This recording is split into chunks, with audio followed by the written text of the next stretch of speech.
Welcome to Crisis in Perception, where we examine the systems shaping our world, one book at a time. Today, we are undertaking a truly monumental deep dive. We're focusing on the very nature of human existence, and we're filtering it through the lens of language and cognition. Yeah. Our source material is drawn from excerpts of Noam Chomsky's seminal work. What kind of creatures are we? And the scope here is, well, it's precisely why this material is so critical to what we do. We are moving far, far beyond just grammar rules or how to build a sentence. Right. We're asking a fundamental systems-level question. How do the fixed biological boundaries of our own minds, of human language and cognition, how do they define the limits of what we can even know scientifically? And not just that. And perhaps even more surprisingly, the very ideals of the social and political systems we should be striving for. It connects everything. That's the core connection right there. This is where studying the mind stops being just a lab science. We're using Chomsky's, very deep, very technical insights on language. Which is our most unique human capacity. Our most unique capacity. And we're using it not as a technical lecture on linguistics, but as a critical window into the underlying biological mechanisms of human creativity, of human potential. It's an exercise in mechanism-based analysis. And that focus on mechanism is the heart of Crisis in Perception. We're looking at this through three intertwined systems: our biological constraints, our epistemic limits, so what we can know, and our political structures. They're all linked. Our mission today is to try and explain the processes and constraints that produce certain outcomes. And those outcomes can be anything from the universal rules for forming a sentence to the permanent boundaries of scientific understanding, or even the failures of modern democracy. And we're doing that rather than just, engaging in ideological critique. Exactly. We find that the constraints and the architectural design of our nature, as determined by our biology, they dictate everything, from the structure of a single complex thought all the way up to the definition of our highest social ideals. It's a huge claim. A huge claim. So, okay, let's unpack this with some necessary context. Noam Chomsky is, he's arguably one of the most foundational intellectual figures of the last century. He's profoundly shaped not just one field, but several. For those who might be unfamiliar, who is he, and how does this particular work manage to span such an incredible range of topics? Well, Chomsky is, first and foremost, a foundational figure in theoretical linguistics. He co-founded the entire field of cognitive science, really. He was responsible for a revolution in how we think about the human mind. The shift away from behaviorism. The huge shift away from behaviorism, yes. Yeah. Moving the focus from just observable behavior to the innate structured knowledge inside our heads. But his academic work has always been famously paired with his prominence as a political thinker, a critic, and an activist. The two Chomskys, as they're sometimes called. Right. But this book, What Kind of Creatures Are We?, is so powerful because it illustrates in explicit detail the fundamental connection between those two seemingly disparate worlds. He's trying to bridge them. He's showing they were never separate to begin with. The structure of the mind and the structure of a just society are, in his view, deeply intertwined. And you can see that in the sheer intellectual breadth of the source material. It touches on theoretical linguistics, cognitive science, philosophy of science, the history of science, evolutionary biology, metaphysics, and political philosophy. It's an attempt at a unified theory of human nature. It is a massive undertaking, and it's synthesized from decades and decades of research. But crucially, the text emphasizes not just the progress made, but how tentatively those claims have to be held. Right. And how much fundamental work still remains, even in areas we think are pretty well defined, like sentence structure. It even records shifts in Chomsky's own views over the years, for instance, on a concept called displacement. So it's not a dogma, it's a progress report. Exactly.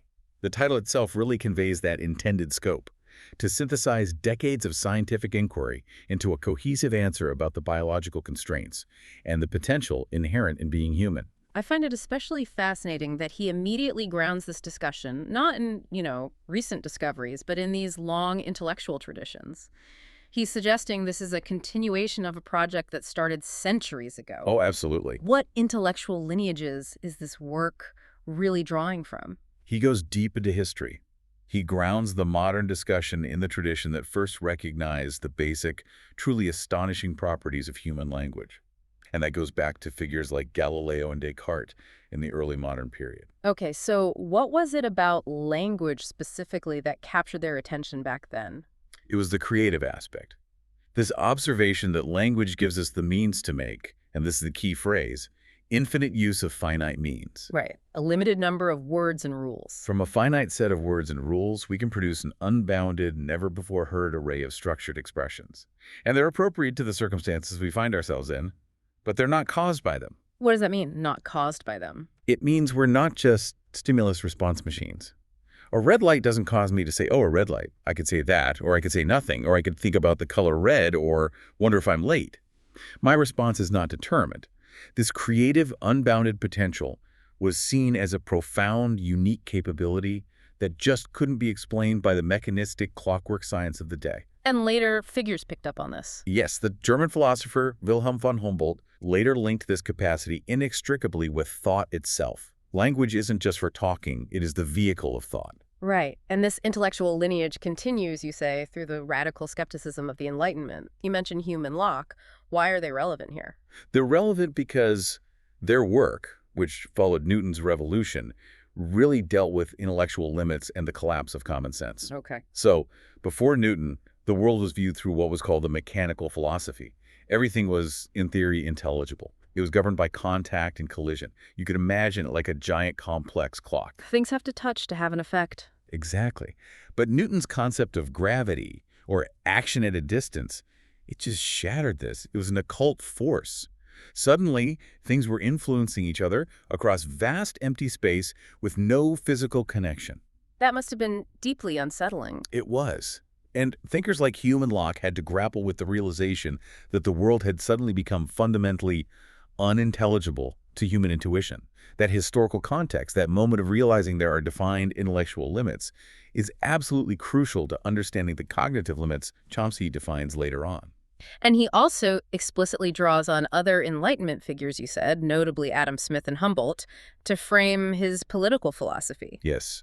The political side is anchored firmly in the classical liberal tradition that defined human flourishing, human development, as the highest possible goal of society. So if we look across all these different fields, from the structure of a single thought to the structure of the state, the unifying through line is always the same.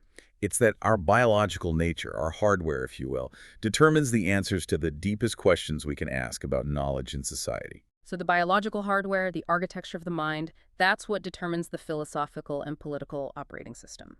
Precisely. The biological architecture, which allows for this infinite creative thought, inherently sets the standard for both what is knowable, our epistemic limits, and what is socially justifiable, which is our political structure. Let's move to the core insights then, starting with what is maybe the most counterintuitive one. It completely reorders our view of language. Chomsky argues that he's fundamentally reversing the historical priority. Language is primarily an instrument of thought, not communication. That's the critical reversal. For centuries, go back to Aristotle, language was defined as sound with meaning. The priority was on the external sound, the communication aspect. Right. Chomsky flips this completely. Language is primarily meaning with sound. The basic property of language, as he defines it, is determined by two interfaces. There's the conceptual intentional interface. That's our mental processes, our thought. The inner world. The inner world. And then there's the sensorimotor interface, which handles externalization. So sound or sign if you're using sign language. Language provides an unbounded array of hierarchically structured expressions that are interpreted at both these interfaces. But the architecture, the actual design of the system, is optimized for the conceptual intentional interface, for the internal computation. Absolutely. The system is optimally designed for mental computation, for internal dialogue, for self-expression. I mean, one piece of evidence is just the sheer volume of our language use that is internal, that's never externalized. Our inner speech. Our inner speech, our planning, our mental rehearsal. And think about it. When we introspect on this internal dialogue, what actually reaches our consciousness is often just scattered fragments or vague ideas. This suggests that the complex, full structure of the underlying sentence is happening beneath the surface, feeding that conceptual interface, even though we never actually say it out loud. This argument becomes much clearer when we start thinking of language as a design tool and start thinking of it as a biological object. That's vital. We don't ask what the purpose of the circulatory system is, or the liver. We study its function as a biological organ. Language, in this view, is an organ. It's not a designed artifact like a hammer built to perform a specific external task. So comparing it to animal communication is a mistake. He argues it's likely a blind alley. Animal communication systems are usually defined by a fixed causal link to specific external things. Hmm. One monkey call for a specific predator, another for food, A one-to-one mapping. a one-to-one mapping. Human language is fundamentally different because of its generative power, its creativity. It's not a list of signals. Okay, so if it's an optimal biological system for thought, it must rely on an incredibly simple yet powerful computational core to achieve that unbounded array of hierarchically structured expression. It really boils down to just one core computational operation. Wow. Just one at its absolute core. It's called merge. This operation is order-free and binary. It just takes two syntactic objects, let's call them X and Y, and it combines them to form a new single syntactic object, Z. And Z is just the set containing X and Y. It's really at XY. That seems too simple. How does that one simple operation immediately generate the hierarchical, unbounded potential that defines human creativity?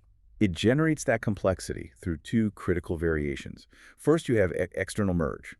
This is the standard combination of two distinct objects. You combine the verb read with the noun phrase that book to form the more complex object, read that book. Okay, that's straightforward building, like Lego. Right.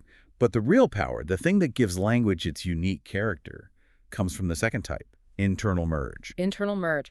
Now, this is the mechanism that generates this property called displacement, right?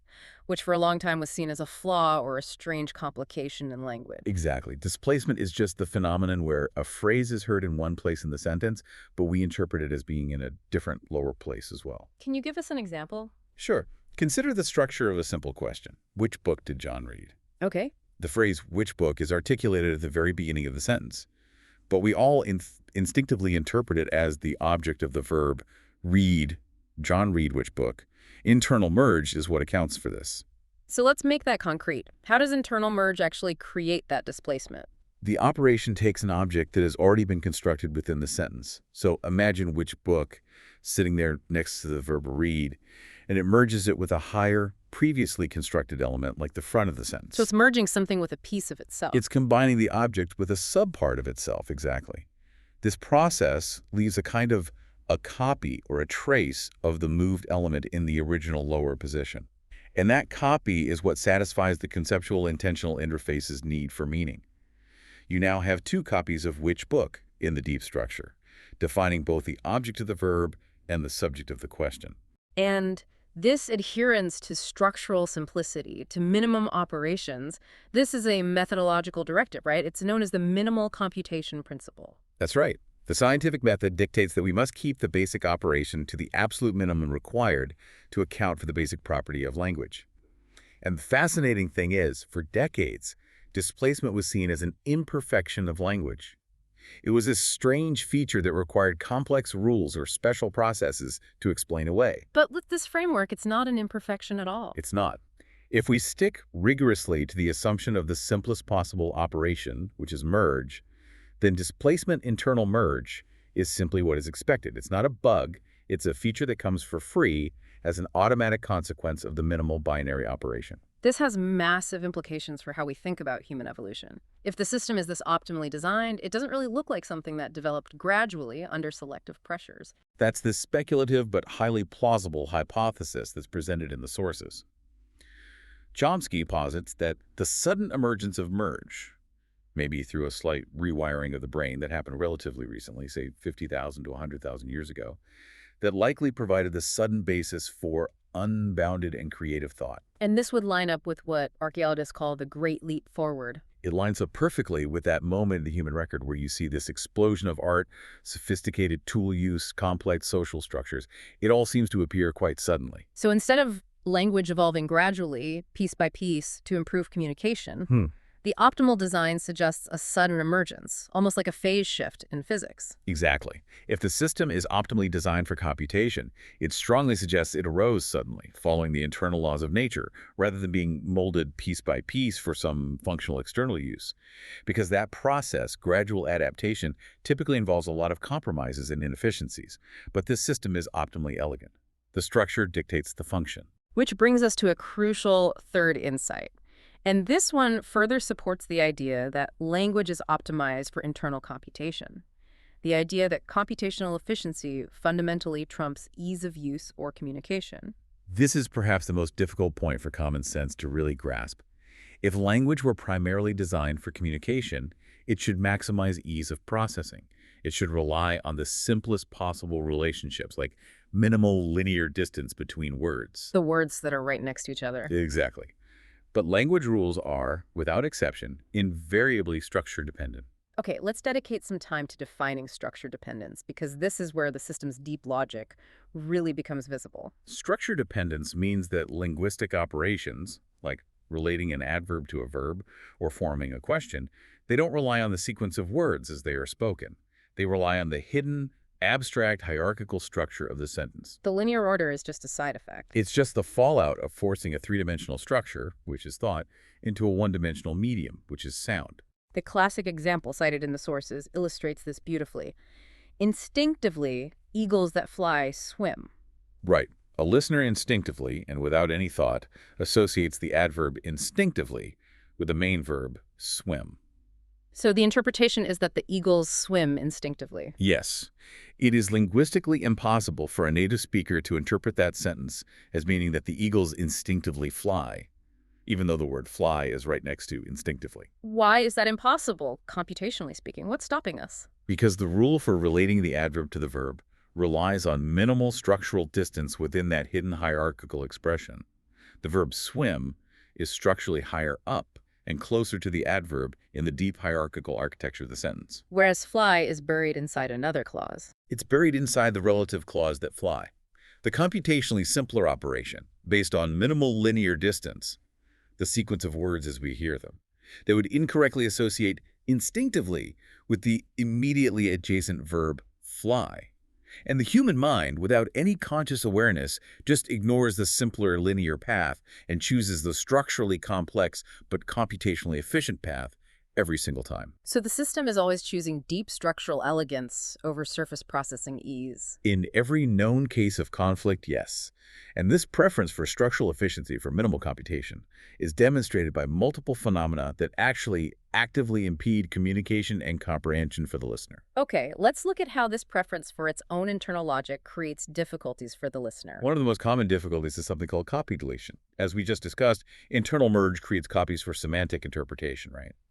But we're creatures with sensor motor limitations. We can't speak in parallel. So the process of externalization, of speaking, universally dictates that only the structurally most prominent copy gets pronounced. And the others are deleted. The others are deleted, and that immediately creates a gap in the sentence that the hearer has to solve. Right, the hearer has to do extra work to figure out what's missing and where it came from. Exactly. The hearer has to figure out the original location of that deleted copy to fully parse the meaning. This forces the processing system to work much, much harder. It creates what are called filler gap problems. It creates structural ambiguities and those really irritating garden path sentences that cause us to temporarily trip up while we're listening. The old man, the boat. That's a perfect example. If the system were designed optimally for communication, it wouldn't force the hearer to perform such complex inverse calculations. But it prioritizes the computational elegance of the internal mechanism over the ease of the listener. There's another powerful demonstration of this that you mentioned, islands. These are cases where seemingly simple questions are grammatically barred. Islands are syntactic constructions where internal merge or extraction is barred, often impeding the communication of a perfectly fine logical thought. Okay, an example would help here. Let's take the construction. They asked if the mechanics fixed the cars. Now, if we want to ask about the object, we can say, how many cars did they ask if the mechanics fixed? That sounds a bit clunky, but it's acceptable. It's perfectly grammatical, but now let's try to extract the subject of that embedded clause. Let's try to ask, how many mechanics did they ask if fixed the cars? Oof. No, that's immediately wrong. My brain just rejects it. Your brain rejects it. That sentence is grammatically barred, and yet the meaning is perfectly intelligible. You know exactly what I'm trying to ask. I do, so why is it blocked? Well, it's technically barred by deep structural principles, like something called the empty category principle, which requires that the trace, the deleted copy of the moved element, must be governed or properly linked in the deep structure. In that second case, the structural configuration creates a barrier, an island, that prevents the necessary structural linkage from being formed. So the language organ, committed to its own internal rules. Committed to minimal computation and structure dependence, it prioritizes the architectural integrity of the system over the simple, communicative desire to ask about the mechanics. So to summarize this section, the evidence from displacement, from copy deletion, and from islands all shows that the fundamental design of the language organ is optimized for deep internal thought.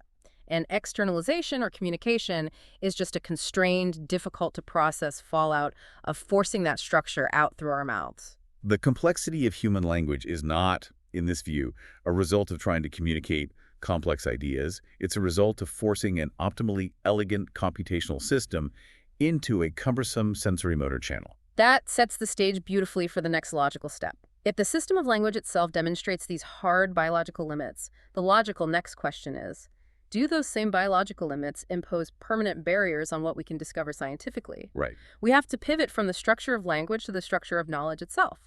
We're moving from solvable problems to what Chomsky calls mysteries. Absolutely. The general principle here is that what's true of language is just a special case of a perfectly general fact.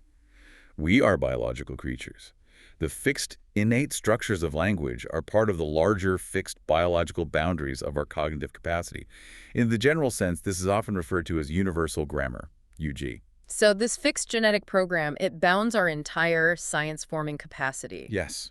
And this biological fact leads directly to the existence of what the source material calls Mysterian truisms. Okay, what's a Mysterian truism? It's the idea that there will inevitably be questions that escape our cognitive powers. Not because they're inherently unknowable in the universe or because we haven't tried hard enough, but because of the specific kind of creatures that we are. These questions are the mysteries. They are the mysteries. They fall outside our specialized conceptual toolkit. In contrast, questions that fall within our cognitive reach, even if they're currently unsolved, are termed problems. This is such an essential distinction. A mystery is permanently inaccessible to us, just as a rat, no matter how much training you give it, cannot solve a complex prime number sequence maze. Its cognitive apparatus is simply not designed to handle abstract mathematical concepts. And that acceptance of a biological limit leads to some pretty difficult conclusions about our scientific aspirations. For instance, Chomsky cites the evolutionary biologist Richard Lewontin, who points out that we probably cannot know how cognition or the language faculty itself arose. Why not? The relevant evidence is simply unavailable to us. It's lost to time. And the process itself is hidden from human cognitive access because our apparatus isn't suited to perceive or analyze it. It is, to use the source's blunt paraphrase, tough luck. Accepting that is the pragmatic foundation for serious scientific inquiry. And this acceptance of limits is deeply tied to the history of science itself. Specifically, that moment when earlier, more confident metaphysical assumptions collapsed. This is our fifth insight. The post-Newtonian collapse of the very concept of matter and the redefinition of the mind-body problem. Right, so before Newton, we had the mechanical philosophy. That's the common-sense view from Galileo and Descartes that held that matter was defined by extension, contact, and motion. Causality operated only via physical contact. The world was, in principle, intelligible. You could build a model of it. The hard problem of that era was trying to figure out how the mind fit into this mechanical picture. But then Newton introduced gravity. And utterly demolished the foundational premise of the mechanical philosophy. Gravity action at a distance was, by the standards of that time, literally inconceivable. Yeah. It was interaction without contact. Newton himself acknowledged the inherent absurdity of it. He called this force occult or supernatural, yet his mathematical principles held true. They worked. So the world became fundamentally unintelligible to human intuition. It shattered that 17th century criterion for true science, which demanded that theories must be mechanically duplicatable or comprehensible in common sense terms. That's the demolition. Science, after that moment, performed an enormous intellectual retreat. It lowered its goals. It abandoned the search for the intelligibility of the world in favor of constructing intelligible theories of the world. That's a crucial difference. A massive difference. We now seek theories that make sense to us, that are elegant, predictive, and empirically supported. Whether or not the world itself operates according to our limited, common-sense notions of matter and causality. And this collapse of any coherent definition of physical or body, it has profound implications for the philosophy of mind. If matter itself is defined by mysterious occult forces like gravity, what basis is there for the traditional mind-body dualism? The traditional mind-body problem becomes conceptually ill-posed. Since Newton, the only coherent notion of body just collapsed. And thinkers at the time realized this immediately. They figured, well, if gravity is a property of matter, then maybe properties that we've termed mental simply reduce to the organical structure of the brain. So thought could just be another property of matter. Joseph Priestley, for instance, concluded that thought is a secretion of the brain, and that it's no more wonderful or inexplicable than the property of attraction is in matter. We usually hear the famous Ryle slogan that dualism was the ghost in the machine. But Chomsky's reversal of this is the truly illuminating point. Post-Newton, the machine was essentially discarded and the ghost remained intact. Or rather, the ghost was simply absorbed into the remaining, deeply mysterious concept of matter. So the term physical doesn't mean what we think it means. It became little more than an honorific, a designation for whatever we think we understand at a particular moment in time, rather than a concept with deep metaphysical coherence. And therefore, there is no separate hard problem of consciousness. It's no more uniquely hard than explaining magnetic forces or gravity was in the 17th century. They're all mysteries of matter. Okay, we've moved from the brain as an instrument of thought, limited by biology, to the very limits of what science can conceive. Now, let's make the critical jump to the political sphere. This is the final, and as the outline says, increasingly obscure question. What is the common good? How does our biological nature define our social ideals? The political philosophy is anchored directly back in the core finding from linguistics.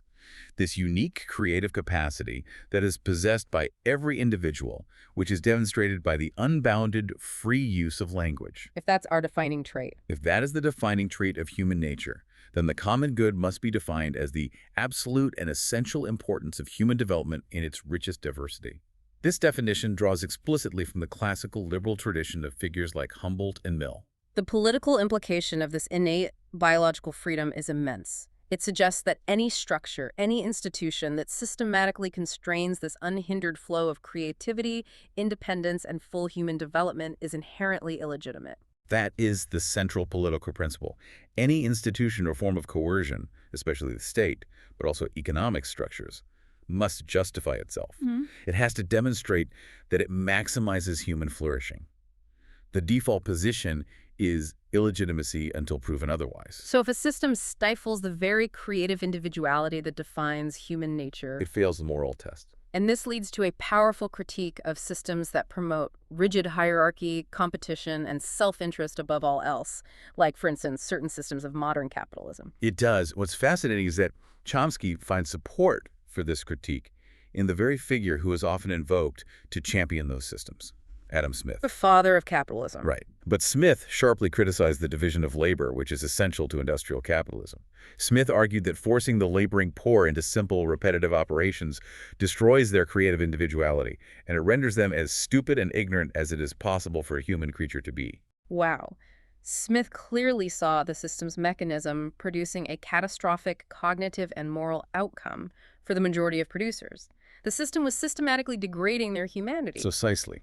Systems that stress self-interest over cooperative endeavor and human flourishing fundamentally hinder essential development. They treat humans as tools, not as free agents. And the resulting political ideal that seeks to sweep away these obstacles is libertarian socialism. Explain that term. It's based on cooperative labor, on workers' control of the means of production, and a social life that revolves around voluntary associations.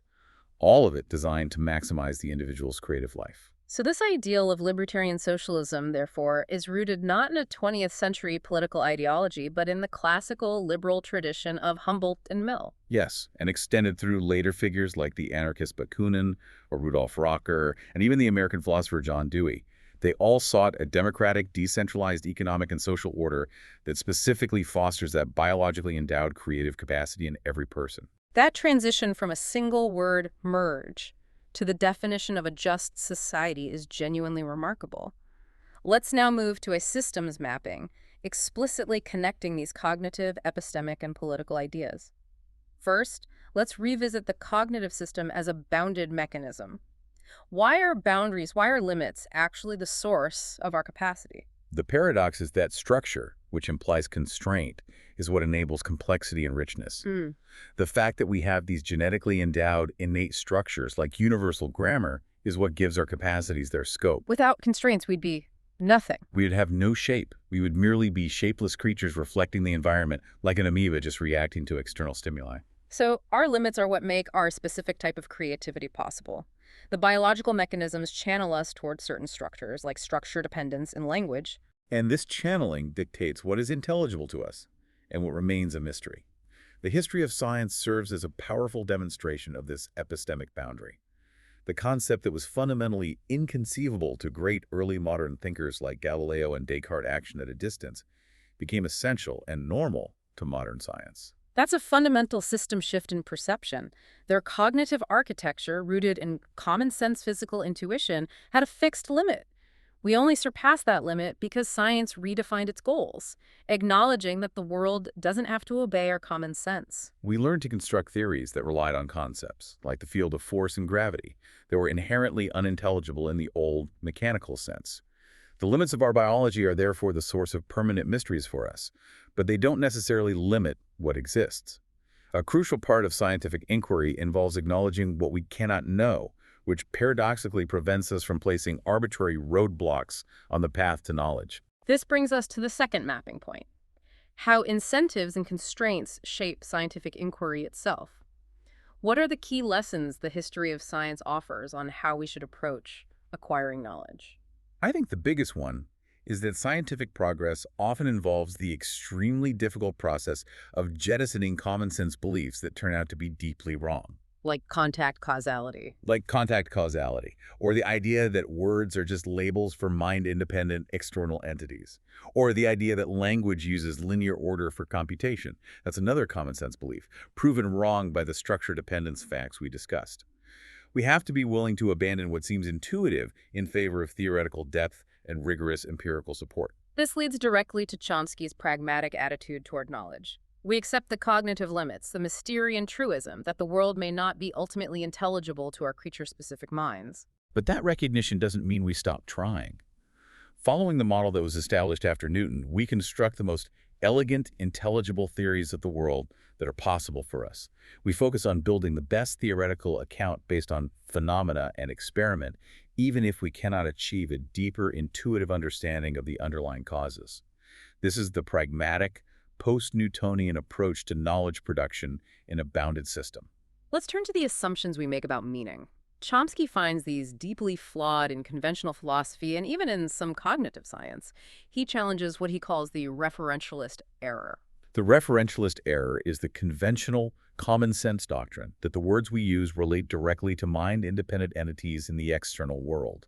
This is standard in fields that look at animal communication, where a signal might be causally linked to a specific extramental entity, like a specific predator or a food source. But human concepts are fundamentally different. They are constructions. They are not like animal signaling systems. Human atomic concepts, the basic units that feed our conceptual intentional interface, are constructions of the imagination. They're based on our innate cognoscitive powers.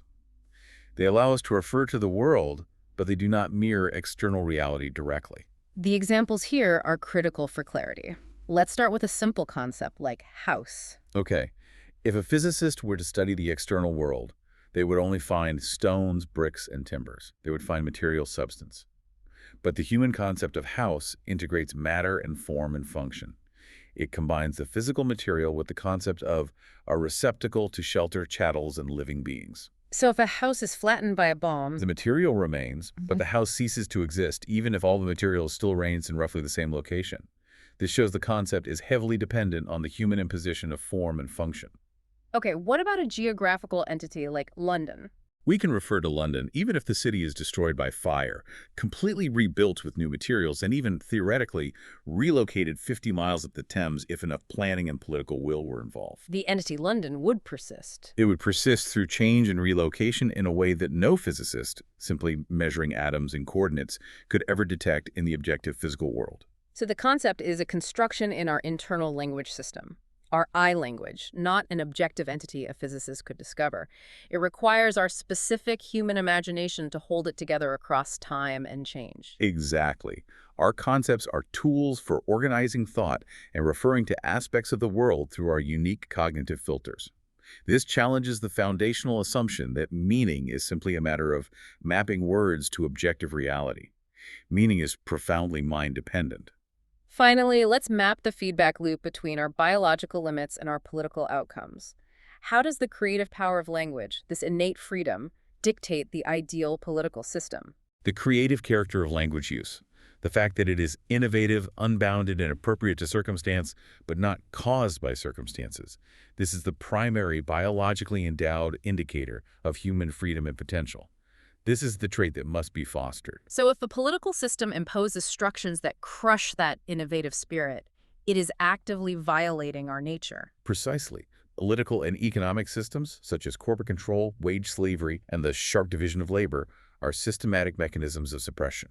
They reduce the worker to a tool rented by employers, systematically suppressing the biologically endowed capacity for creative, free endeavor. The system itself is architecturally designed to prevent the very flourishing that defines us as a creature.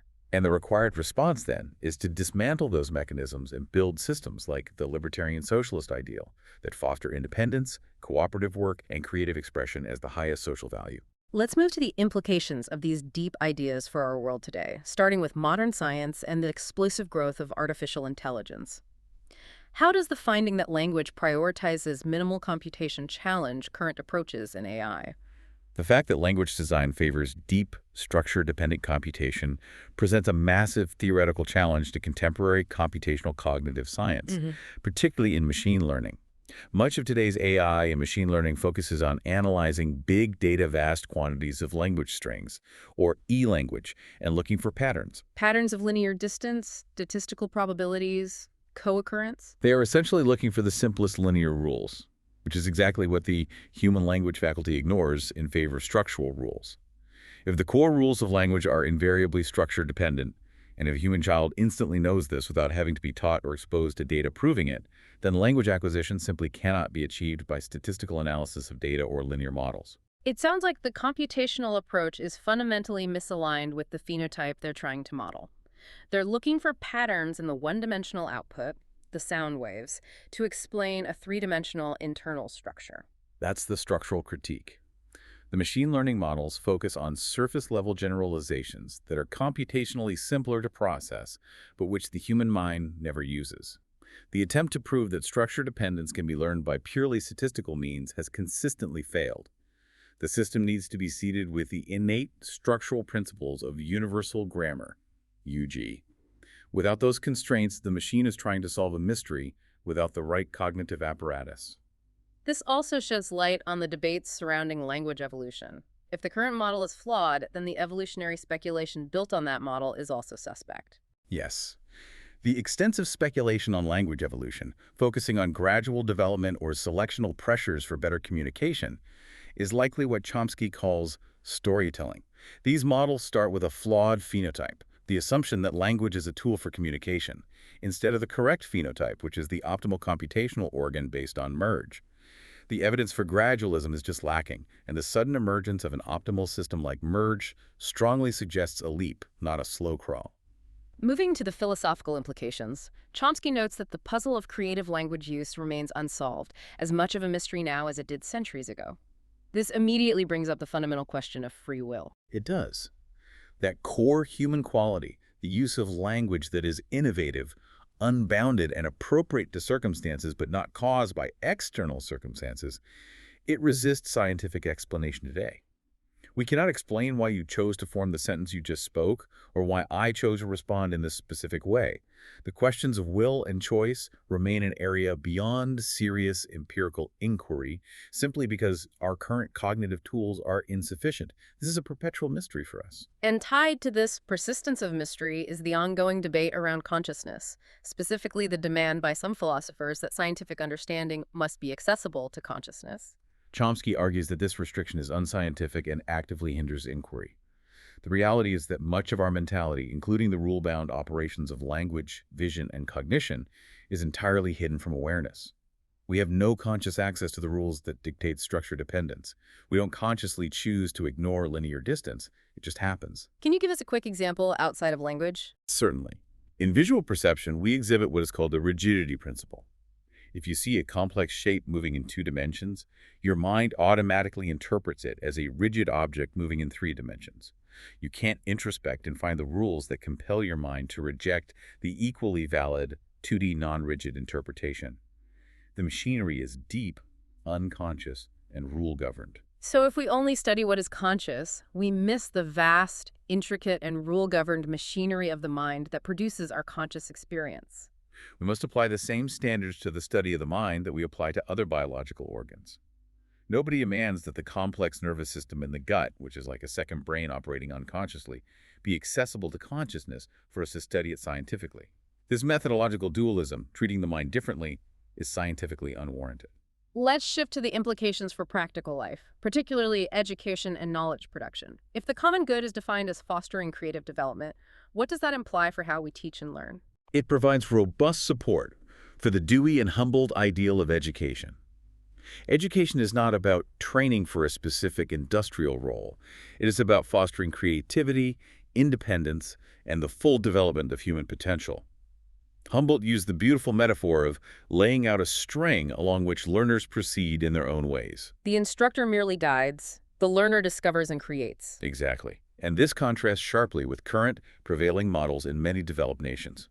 The dominant model often treats education as pouring water into a vessel. It focuses on training children for standardized test scores or viewing them primarily as tools for a corporate economy. This practice is criticized as Illiberal and immoral, because the activity is not free because not freely participated in. It actively suppresses the creative capacity that the system should be maximizing. The source material provides a fascinating historical note about this exact struggle for intellectual dignity in the past. It's highly illuminating. The struggle for dignity among 19th century industrial workers in the U.S. involved fighting fiercely against the destruction of their intellectual life. The historian Norman Ware documented how pre-industrial workshops were once seen as lyceums. They were places where journeymen would hire boys to read classic literature. Shakespeare, Milton, given to them while they worked. While they worked? Yes. The rise of mechanized wage slavery and the sharp division of labor systematically attacked this culture, forcing producers into ignorance and dependency. The fight for economic justice was therefore inseparable from the fight for intellectual dignity and the preservation of culture. This directly connects to the contemporary system of governance. What are the political implications of these constraints on the common good today, beyond just the workplace? In his analysis, Chomsky characterizes the contemporary U.S. system as a plutocracy, or a neo-democracy, where the minority of the opulent systematically determines policy. This effectively disenfranchises the majority of the population. And this isn't just rhetoric. This is based on political science findings. We need to be specific about the data here to maintain our system's focus. What mechanisms are at play? Well, research in political science, notably the work of scholars like Martin Gilens and Benjamin Page, demonstrates that the correlation between the preferences of the bottom 70–80% of the income and wealth distribution and actual policy outcomes is statistically near zero. Near zero. The system is structurally unresponsive to the needs and desires of the majority. The mechanism that produces this outcome is that concentrated wealth determines political lobbying, campaign finance, and media framing, which keeps undesirable issues off the political agenda entirely. So the system operates by keeping issues off the political agenda, regardless of massive public support. That is the crucial constraint mechanism. Yeah. The definitive example cited in the excerpts is healthcare. Despite very high public support, upwards of 85% favoring government negotiation of drug prices, for instance, this fundamental policy is systematically kept off the agenda. Because corporate interests and wealthy donors override the popular will. It's a clear structural example of a system that violates the common good by suppressing democratic expression and acting against the interests of the developed populace. And the state, which should be the protector of the common good, often acts as an instrument of corporate interests. This leads to a complex systems dynamic. Which leads to the interesting anarchist paradox. Anarchists who are fundamentally opposed to coercion and concentrated power, including the state, may paradoxically support state power. Things like environmental regulations, minimum wage laws, or social protection. A shield against what, exactly? A shield against the savage, predatory institutions of concentrated private capital. Chomsky argues that in historical contingencies, the state, even with all its flaws, can serve as a necessary barrier, protecting the vast numbers who are marginalized from the worst ravages of unchecked capitalism, which is relentlessly dedicated to maximizing private gain and domination. So, an anarchist might support the state imposing a high minimum wage, not because they believe in the state, but because the state is the only current mechanism powerful enough to constrain a more fundamentally coercive institution, the modern corporation. Exactly. It's a choice between two forms of coercion, where one might temporarily mitigate the other's worst effects. It is a consistent application of the anti-coercion principle in a non-ideal constrained world. They seek the destruction of power centers, but in the short term, the threat of concentrated private capital is often more immediate and destructive to human development than the constraint imposed by a state, which is at least in theory responsive to public opinion. Let's step back and situate these complex, interlinked ideas within the broader themes we explore on crisis and perception. How does this Chomskyan framework redefine the tension between systems and individual agency? The core conflict is explicitly structural. The political and economic systems, capitalism, corporate control, neo-democracy, are viewed as coercive architectures that systematically thwart the individual's biologically based right to full creative development. So agency isn't just about individual choice in a vacuum. It's about the systemic constraints that prevent the full realization of our innate human potential. The potential for unbounded creative thought that merge enables. Absolutely. The system itself is the mechanism of suppression. Therefore, the pursuit of the common good is an architectural challenge.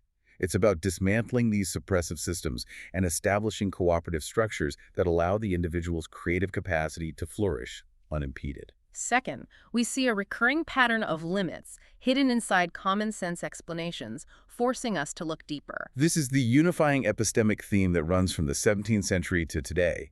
Just as Newton showed that the common sense view of matter, contact causality, was totally untenable, Chomsky shows how our common sense views of language, that it's for communication, that words map to objective reality and politics, that elite rule is necessary, obscure the underlying systemic constraints. In language, the constraint is deep computational efficiency.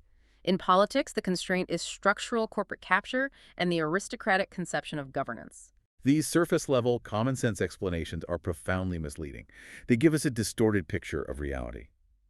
The essential art of science, as the physicist Jean-Baptiste Perrin described it, is the reduction of complex visibles to simple invisibles.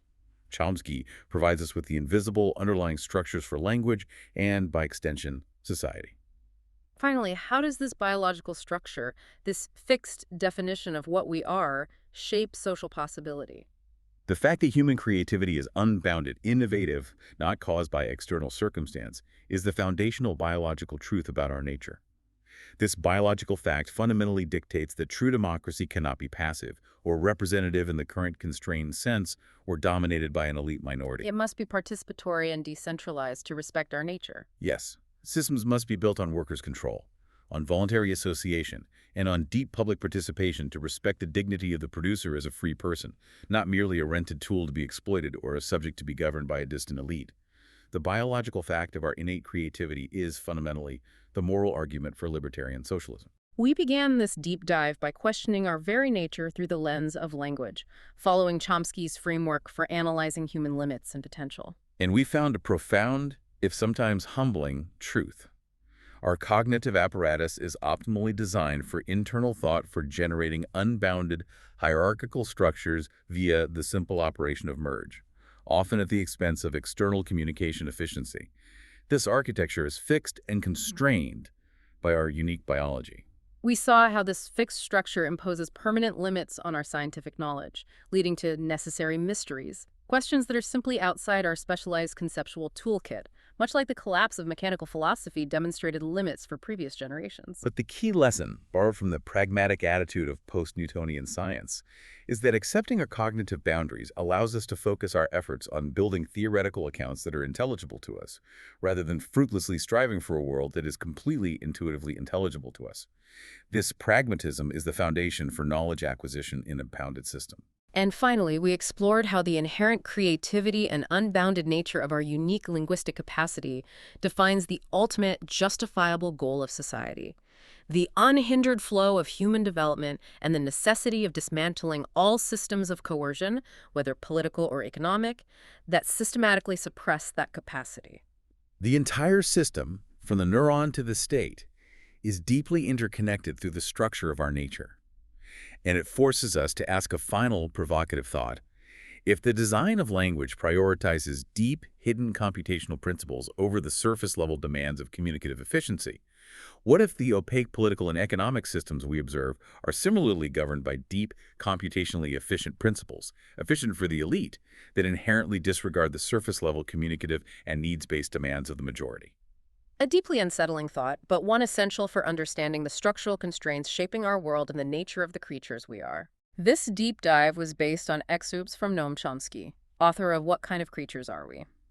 If you found these ideas valuable, we encourage you to read the book yourself, support the author, or check your local library for free access. This project is free and publicly accessible. If you'd like to support the time, tools, and research behind crisis and perception, you can become a supporter on Patreon. For a shorter, visual overview of this topic, see the mini explainer linked in the description. If you enjoy this kind of systems-level analysis, please like, subscribe, and comment with books or topics you'd like us to explore next.